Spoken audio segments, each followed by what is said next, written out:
Good morning students. बेटे, आज हम कैश फ्लो स्टेटमेंट को कंटिन्यू करेंगे। Just have a look on this illustration number 36।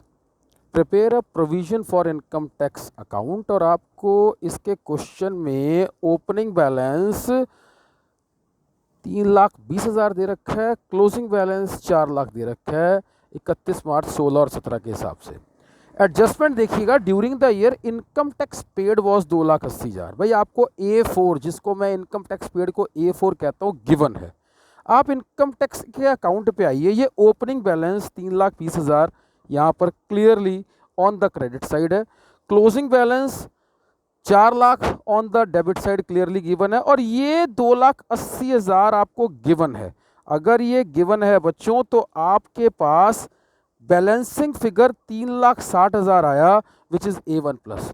मैंने कई बार आपको बताया है, अगर A4 गिवन है, इनकम टैक्स पेड गिवन है, तो प्रोविजन बाहर आएगा, A1 प्लस बाहर आएगा, बैलेंसिंग फिगर आएगा। नेक्स्ट क्वेश्चन देखिए, विच इज इलस्ट्रेशन 37। यहां पर भी provision for income tax account बनाना है। आपके पास ओपनिंग बैलेंस 1.5 लाख गिवन है, क्लोजिंग बैलेंस आपके पास 2,10,000 गिवन है। सीधी सी बात है, इस टाइम आपको provision for income tax during the year 2,35,000 यानी कि A1 प्लस गिवन है। आप अकाउंट में देखिए, 1.5 लाख रुपया आपके पास ओपनिंग बैलेंस है, 2,10,000 क्लोजिंग बैलेंस है। आपको गिवन इस टाइम 2,35,000 है। ये 2,35,000 अगर आपको गिवन है, तो आपके पास बैलेंसिंग फिगर 1,75,000 रुपये आता है। यानी कि A1 प्लस अगर गिवन है, तो A4 आपके पास बाहर आता है, which is income tax paid. बेटे, illustration number straight away come to 50। This is illustration number 50। From the following information prepare cash flow statement. बच्चों, कई बार कैश फ्लो स्टेटमेंट के क्वेश्चन में कोई प्रॉफिट एंड लॉस नहीं दे रखा होता, कोई बैलेंस शीट नहीं दे रखी होती, इस तरह का रॉ डाटा गिवन है। अगर रॉ डाटा गिवन है, तो हम ये बैलेंस शीट कैसे बनाएंगे? Have a look. देखिए बच्चों, डाटा चाहे आपको रॉ गिवन है, आपके पास सारी आइटम्स को बाइफरकेट ऐसे करना है। ओपनिंग कैश बैलेंस आपको 15,000 दे रखा है, क्लोजिंग कैश बैलेंस आपको 17,000 दे रखा है, डिफरेंस आपका 2,000 रुपये है। Current year minus previous year of the cash को आप आंसर डिनोट करते हैं, 2,000 रुपया आंसर आएगा। खैर, डिक्रीज इन इन्वेंट्री यानी कि डिक्रीज इन करंट असेट्स आपको ऑलरेडी दे रखे हैं, जो A3 प्लस में जुड़ेंगे। ये 8,000 ऑलरेडी गिवन है। ऐसे ही आपके पास increase in current liability bill payable given है। कोई करंट ईयर और प्रीवियस ईयर को घटाना नहीं है, A3 में से माइनस होगा 12,000 रुपया। आपके पास सेल ऑफ फिक्स एसेट है। भाई सीधी सी बात है, अगर आपने फिक्स एसेट 10,000 का 10 में बेचा या करोड़ का 10 करोड़ में बेचा, आपके पास बेसिकली B के प्लस में इन्वेस्टमेंट का पैसा आया है 30,000 रुपीज़। उसके बाद है repayment of long term loan, यानी कि कोई कर्जा आपने उतारा, फाइनेंस का पैसा गया, फाइनेंसिंग एक्टिविटीज में से माइनस होगा, C के अंदर से माइनस 50,000 रुपया। भाई 50,000 रुपीज़ स्ट्रेट अवे गिवन है, कोई आपको डिफरेंस ऑफ करंट और प्रीवियस ईयर को माइनस नहीं करना। Net profit of the year जो A1 प्लस आप हमेशा कैलकुलेट करते हैं, आपको यहाँ गिवन है स्ट्रेट अवे 2,000 रुपया। भाई 2,000 रुपया गिवन है, यानी कि कैश फ्लो स्टेटमेंट की जो शुरुआत है वो इस 2,000 रुपये से होती है, जो आपको गिवन है। Have a look. ये आपके पास कैश फ्लो स्टेटमेंट है जो आपने बनानी है।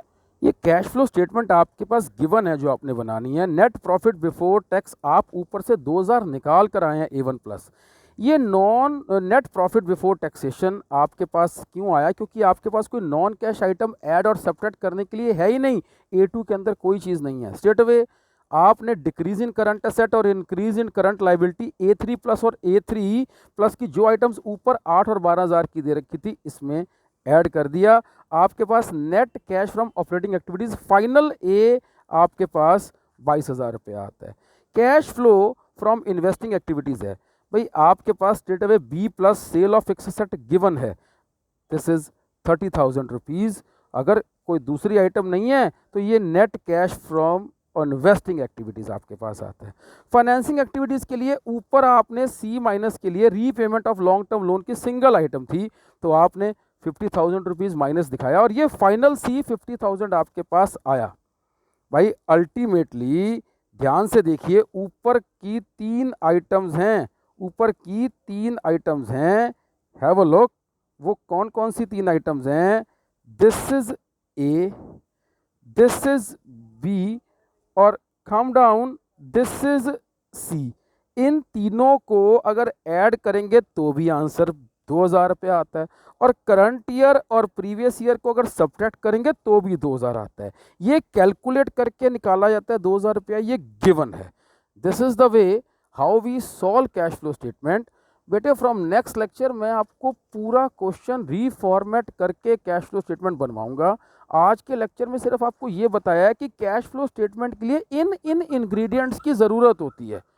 So have a look and practice with the same guidance which I have given, and make sure आप सब पार्ट्स को, माइनर पार्ट्स को, डिफरेंसेस को क्वेश्चन में एक बार नोट करके रखें। ये मान के चलें कि कैश फ्लो स्टेटमेंट चाहे तो डायरेक्ट बैलेंस शीट से भी आ सकती है, चाहे आपको डायरेक्ट प्रॉफिट एंड लॉस से भी आ सकती है, और इस तरह के रॉ डाटा से भी आ सकती है। रॉ डाटा है, कई बार आप कंफ्यूज हो जाते हैं। रॉ डाटा मैंने आपको पहले करवाया है कि इसके अंदर आपको कुछ आइटम्स गिवन हैं, करंट और प्रीवियस ईयर का डिफरेंस जनरेट करके कैसे आएंगी, well I will show you from the next lecture onwards. That's it.